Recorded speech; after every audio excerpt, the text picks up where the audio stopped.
ಚಲಿಸುತ್ತಿದ್ದ ಬಸ್ನಲ್ಲಿ ಬೆಂಕಿ ಕಾಣಿಸಿಕೊಂಡಿದ್ದು ಬಸ್ ಸಂಪೂರ್ಣವಾಗಿ ಸುಟ್ಟು ಕರಕಲಾಗಿದೆ.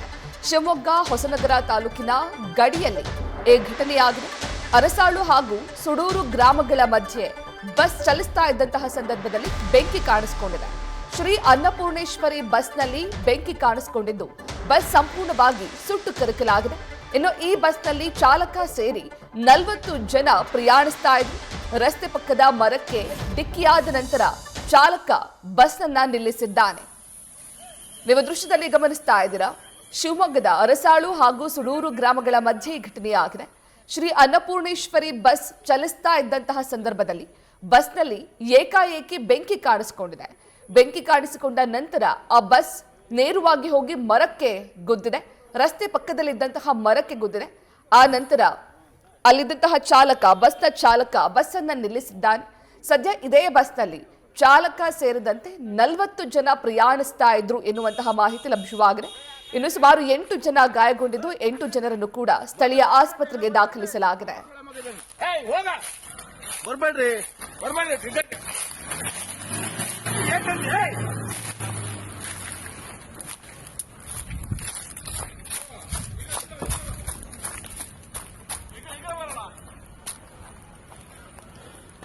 ಏನಾಗಿದೆ? ಬರ್ನೂರು ಪೂರಾ ಬಸ್ ಇಲ್ಲ. ಡೀಸೆಲ್ ಟ್ಯಾಂಕ್ ಓಪನ್ ಆಗೋ ಚಾನ್ಸ್ ಇದೆ. ಡೀಸೆಲ್ ಟ್ಯಾಂಕ್ ಬಿಟ್ಟು ಅಂದ್ರೆ ಭಾರಿ ಕಷ್ಟ ಇದೆ. ಅವನು ಇದಕ್ಕೆ ಮಾಡ್ಬೇಕಿತ್ತಲ್ಲ ಎಲ್ಲರಿಗೂ ಮಾಡಿ ಅಣ್ಣ. ಪೈರಿಗೆಲ್ಲ ಹೇಳು. ಮಾಡಿದ್ದೀನಿ. ಇಲ್ಲ ಹಂಗೇನಾಗಲ್ಲ. ಡೀಸೆಲ್ ಟ್ಯಾಂಕ್ ಓಪನ್ ಆಗಿ ಕಷ್ಟ ಆಗ್ಬೋದು.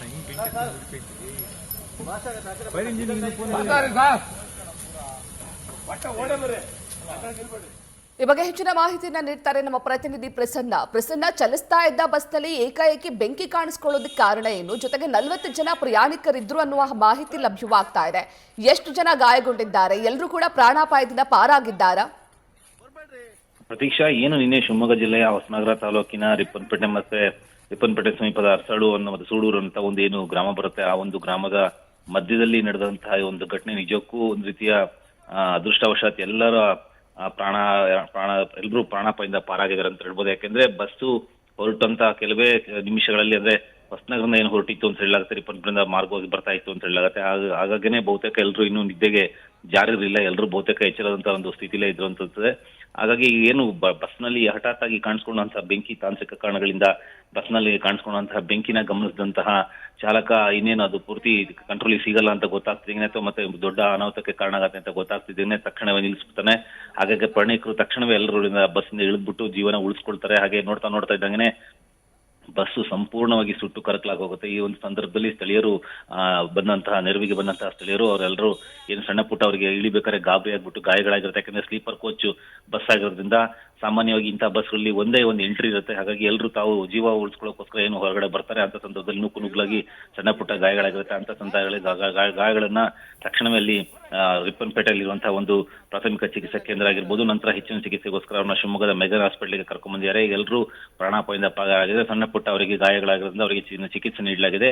ಅಂತಹ ಯಾವುದೇ ರೀತಿಯ ಒಂದು ದೊಡ್ಡ ಘಟನೆ ಆಗಲಿ ಗಾಯಗಳಾಗ್ಲಿ ಕಂಡು ಬರೋದ್ರ ಕಾರಣ ಎಲ್ಲಾ ಪ್ರಯಾಣಿಕರು ಜೀವನ ಉಳಿಸ್ಕೊಳ್ಳೋದ್ರಲ್ಲಿ ಯಶಸ್ವಿಯಾಗಿದೆ. ಹಾಗೆ ಚಾಲಕ ಕೂಡ ಸಮಯ ಪ್ರಜ್ಞೆ ಮರೆದ್ಬಿಟ್ಟು ತಕ್ಷಣವೇ ಬಸ್ ಅನ್ನು ನಿಲ್ಲಿಸ್ಬಿಟ್ಟು ಎಲ್ಲರ ಒಂದು ಜೀವನ ಕಾಪಾಡೋ ನಿಟ್ಟಿನಲ್ಲಿ ಕೈ ಜೋಡಿಸಿರುವಂತದ್ದು. ಮತ್ತೆ ಪೊಲೀಸರು ಅದೇ ಸಂದರ್ಭದಲ್ಲಿ ರಿಪ್ಪನ್ಪೇಟೆ ಪೊಲೀಸರು ಮತ್ತೆ ಉಳಿದಂತಹ ಎಲ್ಲ ಸ್ಥಳೀಯರು ಕೈ ಜೋಡಿಸ್ಬಿಟ್ಟು ಅವರೆಲ್ಲ ಪ್ರಾಣಿಕರ ರಕ್ಷಣೆಗಾಗಿ ಮುಂದಾಗಿರುವಂತದ್ದು ನಾವಿಲ್ಲಿ ಗಮನಿಸಬಹುದೇ. ಒಟ್ಟಾರೆ ಇದೇನು ಮೊನ್ನೆ ಚಿತ್ರದುರ್ಗ ಹಿರಿಯೂರು ದುರ್ಗ ಒಂದು ರಸ್ತೆಯಲ್ಲಿ ಒಂದು ದುರ್ಘಟನೆ ನಡೆದಿತ್ತು. ಆ ಒಂದು ದುರ್ಘಟನೆ ಅದಕ್ಕೂ ಮೀರಿ ಅದಕ್ಕಿಂತ ಅಷ್ಟೇ ದೊಡ್ಡ ಪ್ರಮಾಣದ ಅನಾಹುತ ಆಗುವಂತ ಸಾಧ್ಯತೆಗಳಿತ್ತು. ಆದ್ರೆ ಅದೃಷ್ಟವಶಾತ್ ಎಲ್ಲರೂ ಪ್ರಾಣಿಕರು ಇದರಲ್ಲಿ ಯಾವುದೇ ರೀತಿಯ ದೊಡ್ಡ ಅನಾಹುತ ಇಲ್ಲದೆ ಪಾರಾಗಿರೋದನ್ನ ಇಲ್ಲಿ ಗಮನಿಸ್ಬಿಟ್ಟು ದೊಡ್ಡ ಅನಾಹುತ ತಪ್ಪಿದೆ ಅಂತ ಹೇಳ್ಬೋದು. ಪ್ರತೀಕ್ಷಾ, ಥ್ಯಾಂಕ್ ಯು ಪ್ರಸನ್ನ ತಮ್ಮೆಲ್ಲ ಡೀಟೇಲ್ಸ್ಗೆ. ಸೊ ಅನ್ನಪೂರ್ಣೇಶ್ವರಿ ಬಸ್ಸು ಬುಕ್ ಮಾಡಿಕೊಂಡು 9 ಗಂಟೆ ಅಷ್ಟೊತ್ತಿಗೆ ಹೊಸನಗರ ಬಸ್ ಸ್ಟ್ಯಾಂಡಲ್ಲಿ ಹತ್ತಿದ್ದೆ. ಒಂದು 1.5 ಗಂಟೆ ಆಗಿತ್ತು. ಆಲ್ಮೋಸ್ಟ್ ರಿಪ್ಪನ್ಪೇಟೆ ದಾಟಿದ್ವಿ ನಾವು. ಆಲ್ಮೋಸ್ಟ್ ಸುಡೂರು ಅಂತ ಹೇಳ್ತಿದ್ದಾರೆ. ಅಲ್ಲಿ ಬಂದು ಕಾಡಿನ ದಾರಿ ಇತ್ತು, ನೆಟ್ವರ್ಕ್ ಇಲ್ಲ. ಸಡನ್ನಾಗಿ ನಾನು ಮಲ್ಕೊಂಡ್ಬಿಟ್ಟಿದ್ದೆ. ಯಾರೋ ಕೂಗ್ದಂಗೆ ಆದಾಗ ಎಲ್ಲ ಜನ ಓಡ್ತಿದ್ರು. ಏನನ್ನು ನೋಡೋ ಅಷ್ಟರಲ್ಲಿ ನನ್ನ ಡ್ರೈವರ್ ಹಿಂದೆನೇ ಕೂತಿದ್ರಿಂದ ಸಡನ್ನಾಗಿ ಬೆಂಕಿ ಮೈ ಮೇಲೆ ಬಂತು. ಸೊ ನಮ್ಮ ಪಕ್ಕ ಒಬ್ಬರು ವ್ಯಕ್ತಿ ಕೂತಿದ್ರು, ಅವರು ಕೂಡ ಗಾಬರಿಯಾಗಿ ತಳ್ಳಿದ್ರು. ಸೊ ಬಸ್ಸು ಬೆಂಕಿ ಆದ ತಕ್ಷಣ ಡ್ರೈವರು ಸೈಡಿಗೆ ಎಳೆದಾಗ ಏನೋ ಮರಕ್ಕೆ ಹೊಡೆದ್ರೇನೋ ಆ ಒಂದು ಫೋರ್ಸಿಗೆ ಎಲ್ಲರಿಗೂ ಎಲ್ಲೆಲ್ಲಿತ್ತು ಜಾಗ ಅಲ್ಲೆಲ್ಲ ತಾಗಿ. ಸೊ ನನಗೂ ಹಾಗೆ ಸೈಡಿಗೆ ವಿಂಡೋ ಹತ್ರ ಇದ್ದರಿಂದ ತಲೆಗೆ ಕೈಗೆ ಸೊಂಟಕ್ಕೆಲ್ಲ ಹೊಡ್ತಾ ಬಿತ್ತು. ಅದಾದಮೇಲೆ ಲೈಕ್ ಬೆಂಕಿ ಹತ್ತಿದ ಏನೂ ನೋಡಿಲ್ಲ, ಬಸ್ಟ್ ಇಳಿಬೇಕಿತ್ತು ಅಷ್ಟೇ. ಎಲ್ಲರೂ ಯಾವ್ದಾದ್ರು ಗೇಟ್ ಸಿಕ್ತು, ಎಕ್ಸಿಟ್ ಗೇಟ್ ಓಪನ್ ಆಯಿತು ಅಥವಾ ಮುಂದ್ಗಡೆ ಡೋರ್ ಇತ್ತು, ಎಲ್ಲ ಹಾರ್ಕೊಳಕ್ಕೆ ಶುರು ಆಯಿತು. ಹಾರಿದ ತಕ್ಷಣ ಆಮೇಲೆ ಗೊತ್ತಾಯಿತು ನಿಜವಾಗ್ಲೂ ಬೆಂಕಿ ಜೋರಾಗಿ ಹತ್ತಿದೆ ಅಂತ. ಸೊ ಥಿಂಗ್ಸ್ ಎಲ್ಲ ಇತ್ತು.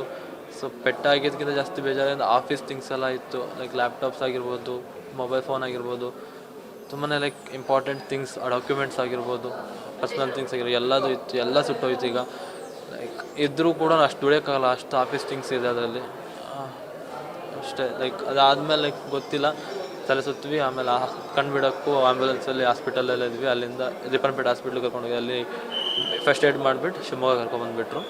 ಇವಾಗ ಸ್ವಲ್ಪ ಎಕ್ಸ್ರೇ ಓಡಾಡೋದು ಎಲ್ಲ ಮಾಡ್ತಾಯಿದ್ದೀವಿ. ಬಸ್ಸಲ್ಲಿ 33 ಸೀಟ್ ಇದ್ವು, ಅಷ್ಟು ಫಿಲ್ ಆಗಿತ್ತು ಜಾತ್ರೆ ಇರೋದ್ರಿಂದ. 40 ಜನ 40ರಿಂದ 50 ಜನ ಇದ್ರು ಅಂದ್ಕೊಳ್ತೀನಿ. ನಿಂತ್ಕೊಂಡೇನಿಲ್ಲ, ಎಲ್ಲ ಮಲ್ಕೊಂಡೇ ಇದ್ರು. ಸ್ಲೀಪರ್ ಕೋಚ್ ಆಗಿದ್ದರಿಂದ ಎಲ್ಲರೂ ಫುಲ್ಲಾಗಿ ಕುತ್ಕೊಂಡಿದ್ರು, ಮಲ್ಕೊಂಡೇ ಇದ್ದರು. ಸೊ ಮುಂದ್ಗಡೆ ಇದ್ದು ಸ್ವಲ್ಪ ಪಟ ಓಡಿದ್ರೇನು, ಗಾಬರಿಗೆ ಹಿಂದ್ಗಡೆ ಇದ್ದು ಸ್ವಲ್ಪ ತುಂಬ ಪೆಟ್ಟಾಗಿದೆ. ಡ್ರೈವರಿಗೂ ಪೆಟ್ಟಾಗಿದೆ ಅಂತ ಕೇಳ್ಪಟ್ವಿ, ಗೊತ್ತಾಗಿಲ್ಲ. ಬಟ್ ಯಾಕಂದರೆ ಅಷ್ಟು ಅನ್ಕಾನ್ಷಿಯಸ್ ಅಥವಾ ಏನಾಗ್ತಿದೆ ಅಂತ ಗೊತ್ತಾಗೋ ಅಷ್ಟೇ ಎಲ್ಲ ಮುಗ್ದೋಗಿತ್ತು ಅಲ್ಲಿ.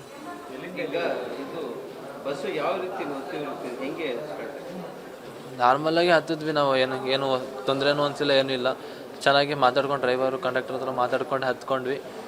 ಸೊ ಅದೇ ಹೇಳೋದು, ಜಾತ್ರೆ ಮುಗಿಸ್ಕೊಂಡು ದಾರಿಗೆ ಹೋಗ್ಬೇಕಾದ್ರೆ ನಿದ್ದೆ ಮಾಡಿಬಿಟ್ಟೆ. ಸೊ ನಿದ್ದೆ ಸಿಕ್ಕಾಪಟ್ಟೆ ಹತ್ಬಿಟ್ಟಿತ್ತು. ಯಾರೋ ಹೇಳಿದರು, ಲೈಕ್ ಕಂಡಕ್ಟ್ರು ಪಾಪ ಬಂದು ಬೆಂಕಿ ಹತ್ತಿದೆ, ಓಡಿ ಅಂತ ಕೂಗಿದ್ರು ಅಂತ ಹೇಳಿದರು. ಬಟ್ ನಮ್ಗೆ ಗೊತ್ತಾಗಿಲ್ಲ ಅಷ್ಟೇ ಅದು. ಸೊ ಗೊತ್ತಾಗೋಷ್ಟು ತುಂಬ ಬೆಂಕಿ ಬಾಗಿತ್ತು.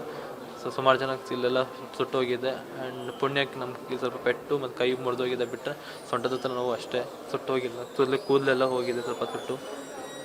Important documents sir like important ಡಾಕ್ಯುಮೆಂಟ್ಸ್ಗಿಂತ ಲೈಕ್ ಆಫೀಸ್ ಲ್ಯಾಪ್ಟಾಪ್ಸ್ ಎಲ್ಲ ಇತ್ತು ನಂದು, ಲೈಕ್ ಮ್ಯಾಕ್ಬುಕ್ ಎಲ್ಲ ಇರೋದ್ರಿಂದ.